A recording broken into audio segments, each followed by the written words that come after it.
Okay. 3, 2, 1, go. Did we start? Oh, okay. Hi, I found this. Sorry, my script. Okay, we're going in 3, 2, 1, action. Hi, I found a slip of paper and the conference table at last year's International Prejudice Awareness Society, the IPAS conference. I just wanted to know you and discuss more about the matter of prejudice. Banza, I'm excited to get you know. By the way, good day, mate. I'm Ted from England. Who are you? Hi, my name is Naledi, and I'm from Johannesburg, South Africa. I was at the right candidate seats of the IPAS conference. Ah, yes, the bloke with the round black hat, eh? Yes, indeed. Now, let's get started, shall we? Tell me one of the topics that currently worries you. What does prejudice mean to you? Well, for me, personally, prejudice is one's biased thoughts or views which consist of discrimination, racism, gender inequality, or the social superior complex. One example of prejudice can be that of apartheid. Just because the whites thought that they were superior and the blacks weren't, they made a social superiority complex based on racism. They used prejudice against the blacks. Very interesting. I certainly agree with the fact that prejudice simply just runs through our views. Most people judge me instantly upon the fact that I'm gay. Most of them aren't understanding or open-minded at all. However, when I met this chap called Colin, he was very open-minded and understanding. And it really made me understand how just the views of a person could change the impact of society. I believe that prejudice is made out of discrimination, racism, gender inequality, and social superior complex formed of ones through our view. In other words, prejudice is like a doorway towards equality. How does prejudice affect society? Well, as I discovered in my previous experiences, there are many types of prejudice, and those have many different effects. Prejudice as a whole implies a thinking method of that suggests I am better than them. I come from a better community. I have a better education, and therefore I must make all the decisions. This makes others in the social environment feel incapable of performing simple tasks, and racial prejudice is to blame for the apartheid. This severe example occurred then. 3 years ago, when I was traveling to Johannesburg, I was about to ride a bus. However, I was cautioned not to go on the bus as it was a bus strictly for the whites. Just because I was black and others were white didn't mean they could treat me differently. The white buses were very new, they were uncrowded and well maintained. Meanwhile, the black buses were very unmaintained, crowded, and old. When I saw this, I felt very depressed and angry, both at the same time. While people segregate each other, the extreme measure just for the simple difference of skin color. Yes, people were very sensitive for each other's differences. We have to learn to appreciate our differences and positively share them with the world.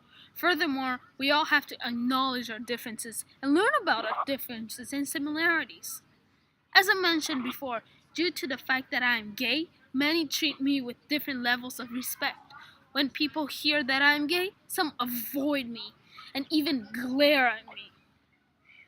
Whenever this happens to me, I feel very disrespected and disappointed.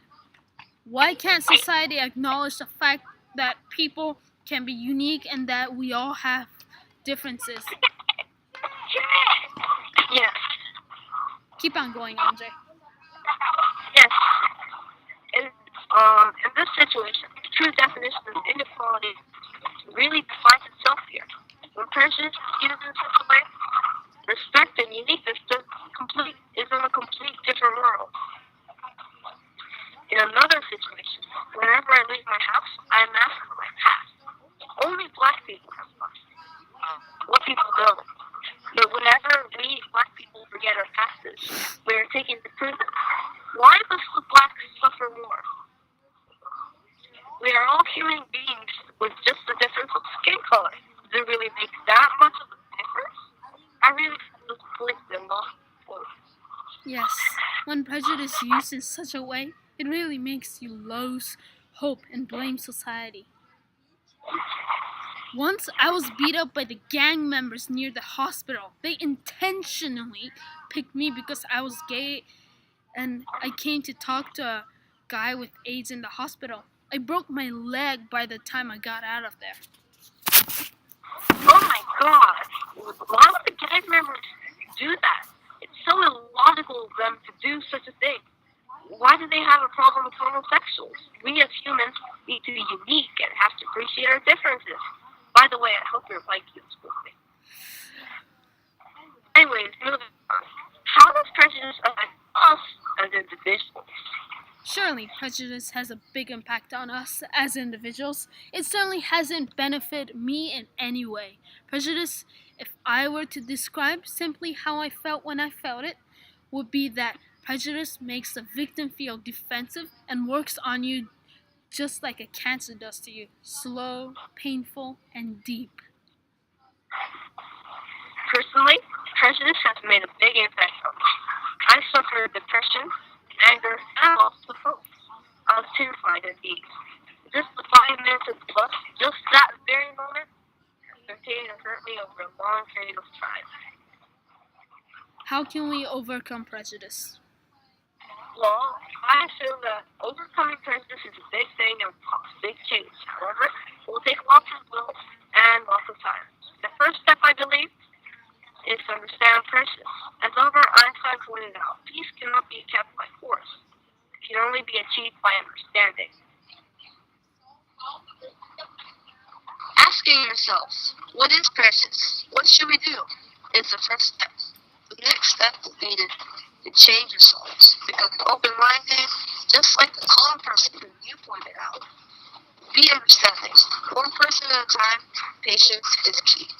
In all procedures, however, must you follow the golden rule. Treat others like you wanted to be treated. If you don't want to be discriminated, don't discriminate them. Yes, I agree. We need to learn to appreciate our differences, be positive about them, don't be negative. Yes, indeed. Therefore, to sum it all up, prejudice can have a huge impact on society and us as individuals. It can possibly cause events such as racism, sexism, and social superior complex, which then may lead to anger, depression, or disappointment. And we do not want these things to happen. Thus, if we all become open-minded and understanding, one at a time, we will eventually be able to outnumber prejudice over a course of time. Thanks for the fun discussion, Melody. I have to cook ditties now. See ya. Thanks, Dad.